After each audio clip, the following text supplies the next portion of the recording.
It's been 3 years since the COVID-19 pandemic hit us. Our world turned upside down and forced us to change our way to life. In this time of crisis, we realize we lost something precious. Time. We lost our time to study. Students lose the opportunity to learn as they should. They lost the opportunity, even their motivation and interest in learning.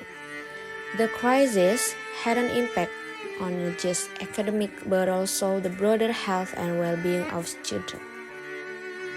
Based on data, student testing in 2021 were about 10 points behind in math and 9 points behind in reading compared with math students in previous years.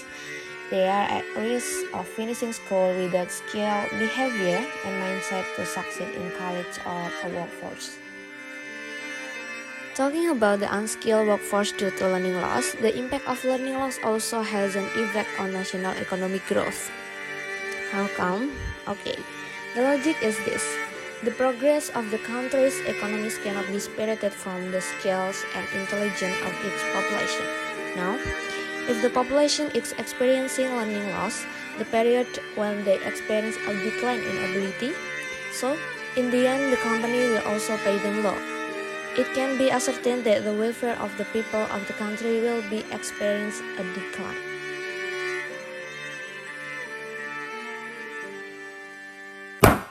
We can't just sit here and do nothing. We must do something. We've lost 2 years of education for our young generation.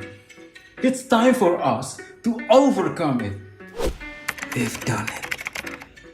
We've made a major effort to mitigate the impacts of the crisis on the school system, including an emergency curriculum, educational TV, and internet credits to increase students' access to distance learning. Is there something else we can do? Since we through this digitalized learning, we must implement digital acceleration to reduce inequality and achieve educational standardization in each school. Not only focusing on the readiness of facilities and infrastructure, but human resources in accelerating digital acceleration are also required to be able to run the program. In addition, to ensure that the distance learning is effective, we can conduct outreach to schools in their respective areas and identify those needing additional support, especially teachers who have difficulties delivering remote instruction.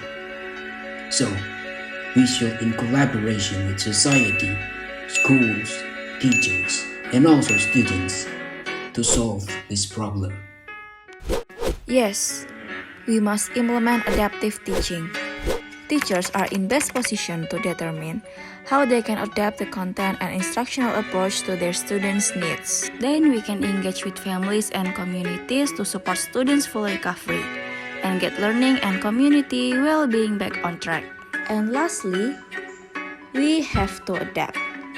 We can make variations of learning media under the teaching and learning process during the COVID-19 pandemic, such as using video, audio, pictures, PowerPoints, or even animated media, so that the students are expected to be motivated and easy to accept the lessons.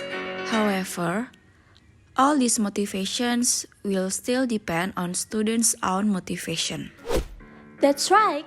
We have to adapt to learning, but we also have to be strongly motivated.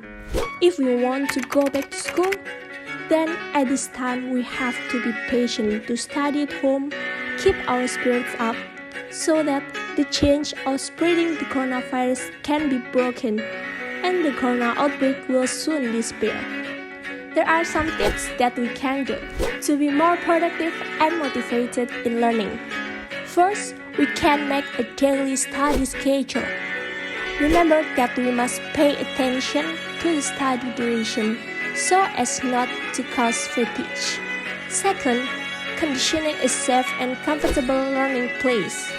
We must keep the learning mood still good by conditioning in a comfortable place or learning environment, so we don't feel bored or sleepy.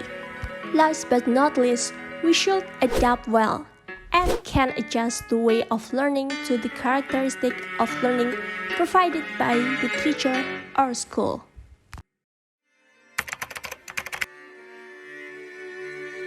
Learning loss situation is very dangerous for the Indonesian people, especially in the long term, because learning loss generally occurs in the younger generation, who is the future for the nation and the state. This burden is the responsibility of all elements of education, particularly the state, in facilitating the continuity of schools for all educational stakeholders to conduct distance learning.